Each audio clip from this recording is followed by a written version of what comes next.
Two very dear friends and friends from the business community, my colleagues, ex-colleagues, and IIFT alumni.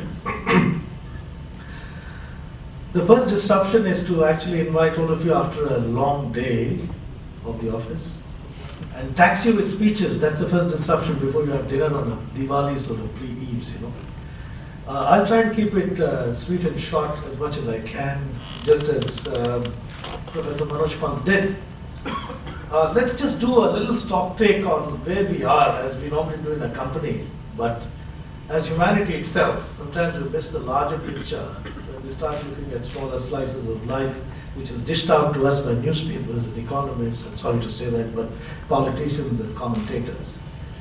If you look at the post-war period, of course, I wasn't born at that point in time. My dad was there, perhaps. 70 years, if you take stock of it, where have we ended up as a global economy? What disruptions has it caused?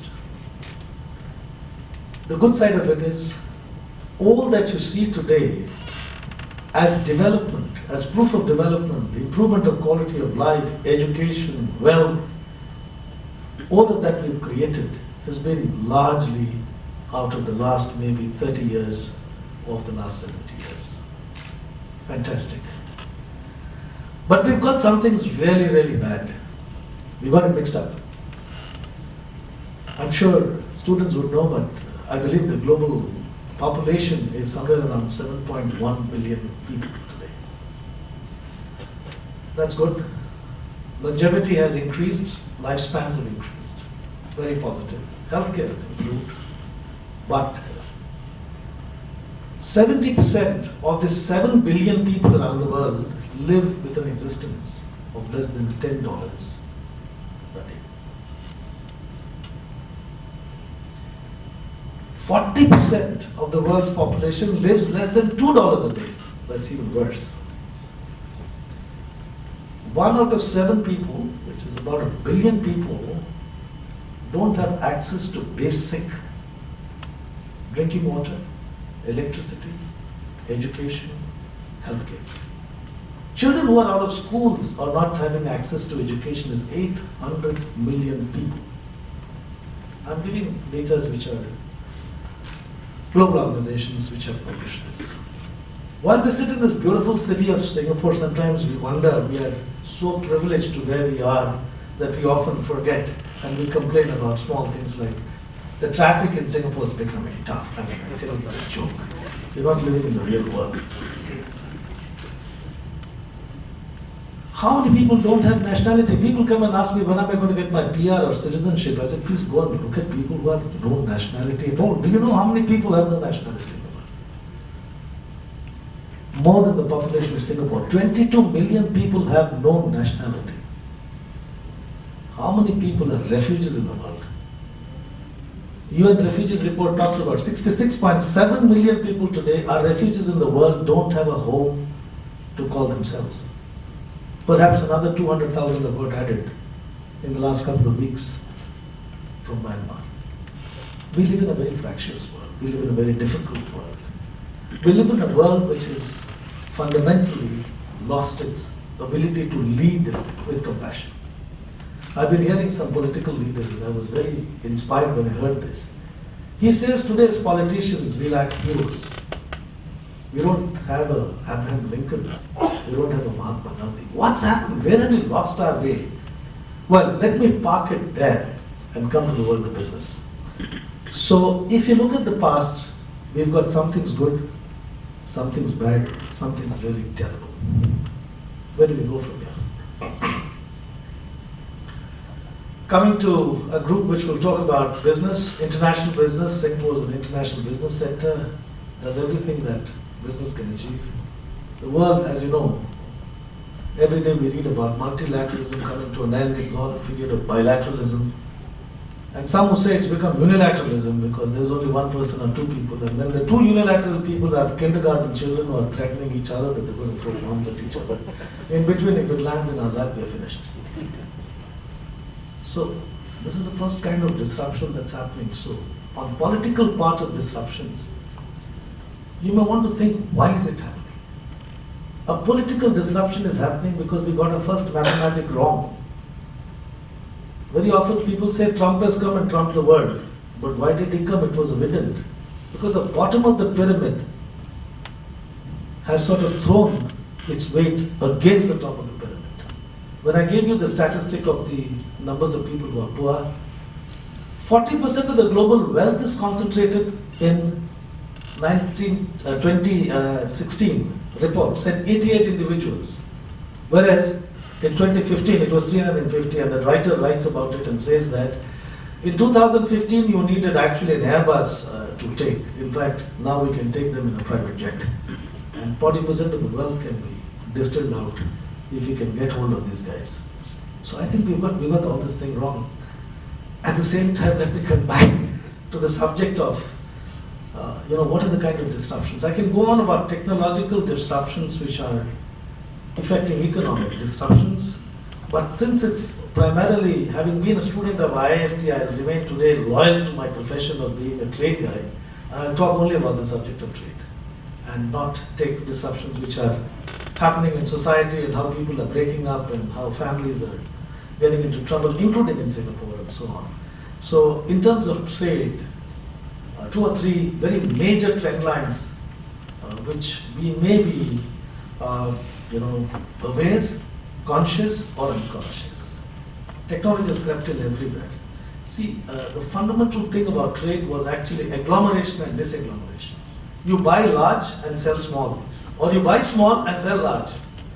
This is supply chain management fundamentally put together, and that's what you call international trading about. And the second disintermediation or intermediation was you never knew the buyer, you never knew the seller, and therefore you needed a trust, you needed an arbitrator, and therefore the trade happened.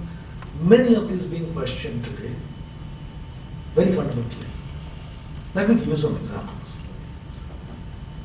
I don't know how many of you have apps which you buy products at home, which come home delivered in your post box. And if you look at e-commerce engines and all of that you talk about, but if you come down to it, I downloaded last year an app called AliExpress. I don't know how many of you do. I don't work with them, so I don't want to promote it. But it's an interesting app worth trying, and I bought 84 items on it. Typically $1, $2, so I don't think I spent a huge amount of money, but everything lands just for the experience of what is done. If you want to buy an iPhone charger wire today, you got several options. You can buy it at $28.50 in an iPhone shop. You can buy it in a small shop in Singapore for $9, $5, $3. If you go to AliExpress, he says it's $1.28 delivered to your home. And he says if you buy 10, I'll give you $10, pack of 10. So you can keep losing it, you can give it to your neighbors also for your And then he says I'm an OEM. On top of it, you try and order that. You get a tracker, and on your account it tells you when it has left the warehouse, whether the airline has picked it up, not picked it up, dropped it, not dropped it, and it also tells you an alert that tomorrow this will be delivered in your post box. What price? $1.28. Does the damn thing work? It certainly works. It worked for me for 6 months. But I think if I want to buy 10, it's okay. But what I'm trying to prove at $1.28, the kind of value engineering that's gone behind it, the kind of supply chain engine that's gone over it, that's where the disruption is coming today. Now let's superimpose this to the other thing. When we were in IIFT, we used to spend a lot of time learning how to fill the blue form and the green form. One was the bill of entry, the other was the shipping bill. I don't know if they still exist in India or not, but one was green and one was blue, if I remember. Or red. One was red and one was green. Yeah. Red for imports, so don't import. Only export green, but then you used to have more of the other. Today, you don't have any of that form, nothing of that kind, and there's nothing called customs duty. Customs duty in India had the highest innovation, duty upon duty upon duty upon duty, minus duty plus duty and multiplication. No one, God never knew what exactly would be the duty. On top of it, you could have classified a donkey as an elephant and an elephant as a mouse, and get it out, because the duty on the mouse is lower than the elephant. It's only a question of proving. I'm talking about my era, so I'm growing a little old. So I'm going to be boring with that. But today the days have come where you order online and a product comes to your home. Do you know that in Singapore is a free port? You can bring a product here without any duty only up to, guess how much? $400. $150. That's right, $400, yes. Some countries have $200, some countries have $100. So what happens is when you disagglomerate, and imagine that this hall today, all of us are importing $200 worth of the same item from one particular engine. And it's all coming to your home and being delivered. You pay no duty.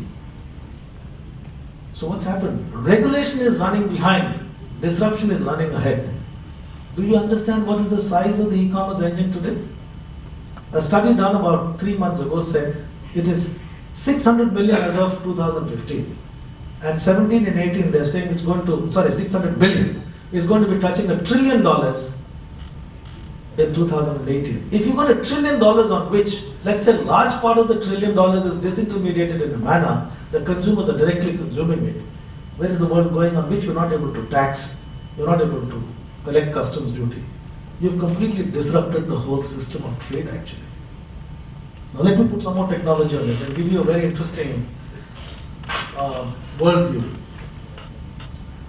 I'd seen IoT Center, I think someone's going to speak about it, and I saw the demonstration of how they give you a mobile phone in your hand.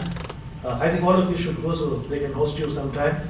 I suppose I can invite them on your behalf. It is EDB, you want to see how the world is in the future. EDB has built it with IoT Center, Accenture here, where they show how the future of the world is going to work.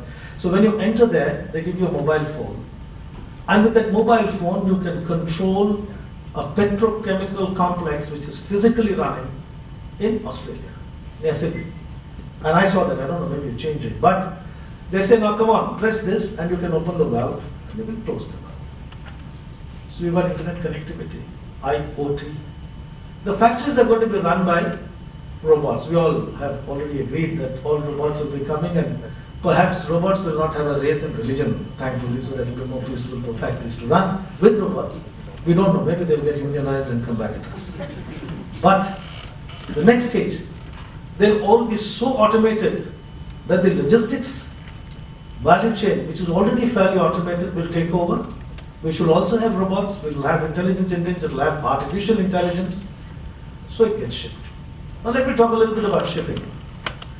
Every ship needs anywhere about 25 to 50 crew, which runs the ships. The ships of the future perhaps won't need any fuel at all, because they're talking about solar, and it doesn't need any crew. It'll be digital ships, remotely managed. You sit on a table, and eventually it'll come down to a mobile phone, and you say, ship now, get into the Pacific Ocean, take this journey, come here and deliver, and it comes to Singapore, port calls here, and then you're already here. You should go to the port of Singapore if you've been and see how much of automation is taking place here. Hardly there are people who are moving the boxes, so eventually the boxes will move. And then the postal systems will go and have these little, what do you call them, the ones which go in the air and then drones, sorry, I lost the word. Drones, yeah. So it'll upload in a drone, and Singapore Post will bring you, here is your $1.28 charger coming home, and dropping it through the window. Fantastic. So what is left for mankind to do? Just consume. Because the brain is shifted to the thumb. Everything you can perhaps control, with the factory you're going to control on your thumb, on a mobile phone, and perhaps the banking engine I didn't tell you, because you already have PayLah in Singapore, and you've got more than PayLah in India, and all payments can be the most easy thing in the world today to do is make a payment. Collection is still a problem. Nobody has found a solution for collection. Everybody says payment solution, but collection solution. So this is the disruption that world has got it wrong somewhere. So the payment solutions are fantastic. So with that, just think about it. We would have nothing to do, right? How do you earn? And as economists would say, you don't get consumption without production. So one feeds into the other loop, but I'm really worried how the future of this loop will work if you don't have a purpose. I stated up front, it is not to make a political statement, but if we have to lift ourselves into something which will sustain the next few generations. It's not just technology. I had a slide which I didn't put on the slides because there are some interesting slides. You don't have to study trade theory. You just have to see a picture of the world from a satellite at night. It shows where the lights are, where the development is. And it's nights and days which are all superimposed and beautifully done. You would see swathes and swathes of areas in the world which are completely dark.